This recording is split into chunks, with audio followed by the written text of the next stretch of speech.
I'm Patrick Shaughnessy. Going into the month of March, I asked Patreon backers at a certain tier to submit a sentence which I would incorporate into my work in some way. Backer Toby Luke Fisher submitted the sentence, "The clown firmly grips the battle axe," which is why this game is about a clown and a battle axe, and why here I'm adding a grip display so that your weapon charges are translated into text saying how firm the clown's grip is on the battle axe. I factor out the weapon dropping into a separate function so I can call that both when you run out of grip and when you get hit, instead of there being no visual axe drop in the case where you get hit. I decided it would be better to have the grip stat always visible even when you're not holding the axe, so I add the word none to the graphics so I can have a grip none display in that case. And then I start working on the title screen. I'm going to have a lot of text on it. I lay out where that text is going to go and where I'm going to have sprites illustrating the text. And then I start working on putting the characters into the text and lining it up. And I recolor it using the Use Saturation option in GIMP under the Colors thing in the toolbar. So I can make the title, "The Clown Firmly Grips the Battle Axe." Some of those letters I have to make from scratch because I hadn't already made them. And then I space them out a little more. And now it's making the control display. Instead of telling the player with words what the controls are, I'm illustrating each action the player can take and using arrows when necessary where the sprite alone doesn't really convey it. And then on the blocks the player is standing on in those pictures, I change the star to the letter or arrow corresponding to the keyboard key. So that's a concise, attractive visual way of displaying controls. And for the attacks, I have to composite the sprites onto the title screen because I had these detached weapon and player sprites in this sprite sheet to begin with. So then I make the word start. I have to play with desaturation and color curves to get that to the shade of white I want.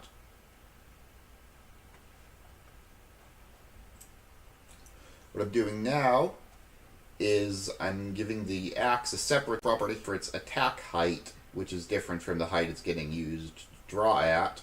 I'm using the attack height when I'm comparing it to an enemy's position. That's because there's a lot of empty space in the bottom part of the axe sprite, and too often it was hitting an enemy that it really didn't look like it was hitting, and that just didn't feel right. Of course, that makes the game a little harder, so I'm turning down the difficulty level in other ways by making the enemies slower and reducing the number of enemies that spawn early on. And then I do a little testing with that new difficulty setting, and it seems to work out pretty much okay.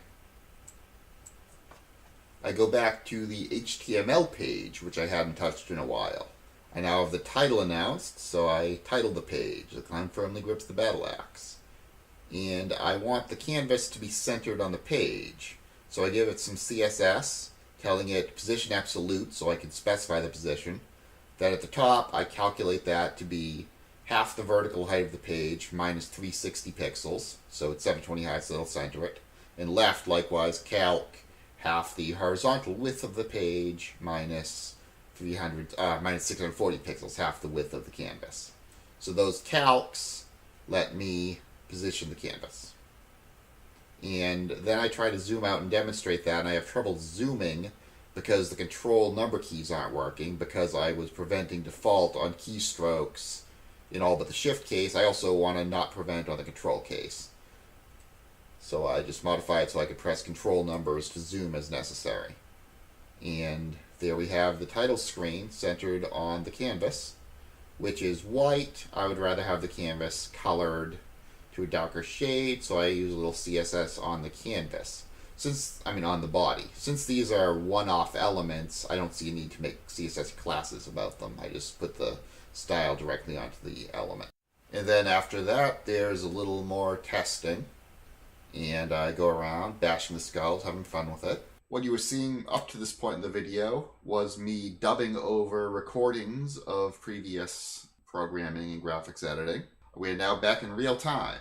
It's 11 a.m., March 23rd, 2018, And I'm going to unveil my game, The Clown Firmly Grips the Battle Axe, title from a sentence submitted by Patreon backer Toby Lookfisher.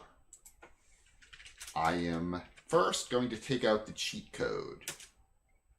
I had it so if you pressed Z, the axe would get summoned to the bottom floor if you were on the bottom floor, because I needed to test picking up the axe quickly sometimes. I'm going to add cheat enabled equals false. And cheat enabled on that check for the key Z. So now pressing Z won't just make the axe materialize. But keep it in the code. If you wanted to go with JavaScript and enable the cheat, you could. Alright. So here we go. This is me playing the game in real time instead of the sped up footage that I've been showing prior to this.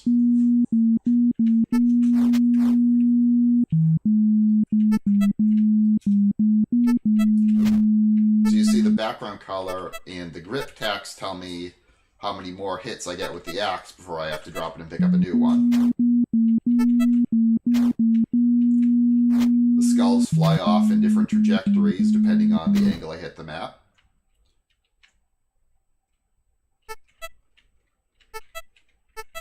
The skulls in the early game are slow moving enough that it's generally pretty easy to avoid them with just basic platformer skills. I admit I do have more 2D platformer skills than a lot of people. This game might be very hard for some people. You can hit multiple skulls at once. There's no specific bonus for doing that except it saves you the weapon charge. Convoying a whole bunch of skulls at once and hitting them is fun and saves you weapon charges. And the way the Skull AI works, it turns out that often convoying them together is a very good strategy for them being able to jump over them cleanly. Oh crap! And the skull count resets to 1 on a new life, so I have a little respite before things get hectic again.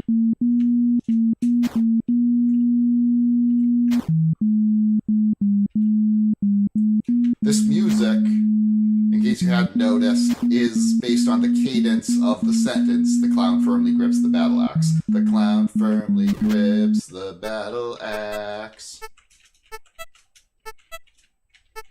And I tried to make the jump sound kind of evocative of a clown's iconic honking noise.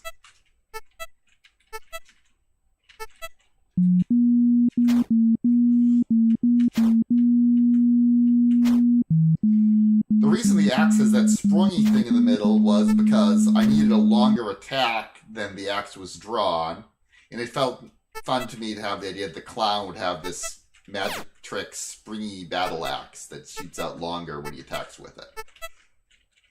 The flaming skulls are just kind of, I want a platformer enemy that you hit with an axe. Whatever, let's do skulls. No great depth in there. I briefly considered having them be clown skulls, but I couldn't think of how to make a clown skull at this resolution that wouldn't just be a clown head. So I just went with clowns with little blue flamey things on the top. The blue flamey things are maybe kind of like a clown wig too, which fits the theme. For the fonts, you notice all the characters are the same width. I could have used a proportional font. I have made proportional fonts before, but I like the blockiness of the environment. I decided making the text equally blocky would make sense. And 36 is a decent score at this game. You'll probably do a lot worse here for a few times. Now, as we can get this game, there should be a link there below this video, or to the right of this video, depending on what you're viewing it in.